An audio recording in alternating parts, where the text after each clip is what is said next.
ہماری پوزیشن ایسی کہ ہم پی ٹی آئی کو ووٹ دیں گے تو اس کو وزیر اعظم بنے گا، نون لیگ کے دیں گے تو اس کو بنیں گے، یا یہ ان میں سے دونوں میں ہمیں کوئی ووٹ کرے گا تو ہمارا بنے گا. ہمیں تو دیں گے نہیں یہ.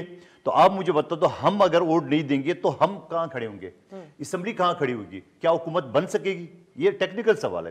لیکن سوال یہ کہ یہ جو فیصلہ ہمارے سی سی نے کیا ہے، ہمیں یہ ساری باتیں یاد ہے. اسی وجہ سے پیپلز پارٹی نے جمہوریت کو، اسی اسمبلی کو بچانے کے لیے ہم یہ کریں کہ ہم نے ووٹ دینا ہے لیکن ہم ساتھ نہیں دیں گے، نہ ہم وزارت لیں گے نہ ہم کوئی اور چیز لیں گے. ٹھیک ہے نا، ایک چیز ہوگی. اچھا اس کے علاوہ کوئی راستہ ہے تو یہ محترم بیٹھا ہوئے یہ مجھے بتا دیں اگر کوئی راستہ، یا یوسفزئی صاحب، یوسفزئی صاحب اور یہ محترم دونوں بیٹھے ہوئے ہیں، آپ ان کو بتا دو اگر پیپلز پارٹی ووٹ نہیں کرے گی پی ٹی آئی کو یا نون لیگ کو تو ہوگا کیا؟ آپ کی اس مجبوری میں یہ فیصلہ کرنے کے علاوہ کیا آپشنز موجود ہیں اس میں آگے جا کے؟ مجبوری تو بالکل میں تو آپ سے سوال کروں. آپ لوگوں نے نون لیگ کو تنقید کا نشانہ ان دونوں سے پہلے آپ مجھے بتاؤ کہ اگر ہم ووٹ نہیں کریں گے کیا اسمبلی چلے گی؟ آپ مجھے بتائیں. دوبارہ الیکشن کی طرف چلے جاتے ہیں، انتخاب کے اوپر بڑے سارے سوال اٹھ رہے ہیں، سوال ہے والنٹیرلی اتنا بڑا کام کرنے کی کیا ضرورت ہے؟ مجھے جس طرح ہرایا گیا میں تو چاہوں گا دوبارہ الیکشن ہو جائے. بیرسٹر آپ تو ضرور چاہیں گے، لیکن اس پہ چلیں ہم. بیرسٹر صاحب یہ الفاظ جو میں نے بتائے استعمال ہوئے آپ کی لیڈرشپ کے حوالے سے،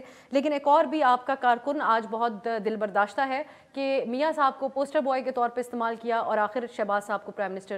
تو آپ لوگ سمجھتے ہیں کہ اس چیز کا آپ لوگوں کے لیے، آپ کے ووٹر سپورٹر کو بھی جواب دینا پڑے گا کہ نواز شاہ صاحب کو پرائم منسٹر بنانے کے لیے آپ لوگوں نے کیمپین کی تھی؟ جی بالکل ابسا، اس پہ کوئی دو رائے نہیں کہ پوری کیمپین ہماری وزیر اعظم میاں محمد نواز شریف کے نعرے سے چلی، اور میاں صاحب کا بھی موقف تھا کہ اگر 2/3 اکثریت ملے گی تو میں وزیر اعظم پاکستان بنوں گا. اور کیونکہ کلیئر مینڈیٹ ہونا چاہیے اور ایک بھاری مینڈیٹ ہونا چاہیے، جس طرح کے مشکل فیصلے لینے ہیں، جس طرح پاکستان کی ترقی میں آگے ہم نے بڑھنا ہے، جو کام ہم نے کرنے ہیں، جو اقدامات ہم نے اٹھانے ہیں، ان تمام چیزوں کو دیکھتے ہوئے ایک 2/3 میجورٹی اور ایک کلیئر مینڈیٹ ہو تو ہی یہ فیصلے لیے جا سکتے ہیں. لیکن یہ 2/3 میجورٹی کی وہ ڈیمانڈ کس سے کر رہے تھے؟ کیونکہ آپ کی اپنی اسٹریٹجی جو تھی اس کو تو آبزرورز اور ایکسپرٹس پہلے سے ہی اتنا درست نہیں کہہ رہے تھے. ایک تو آپ کی جماعت کنیکٹ نہیں کر سکی، اور اب اعتراف خرم دستگیر صاحب اور پارٹی کے اندر سے کچھ لوگ جو ہیں جو کھل کر بات کرتے ہیں وہ کر رہے ہیں کہ ہم بہت سے نوجوان کے ساتھ کنیکٹ نہیں کر سکے.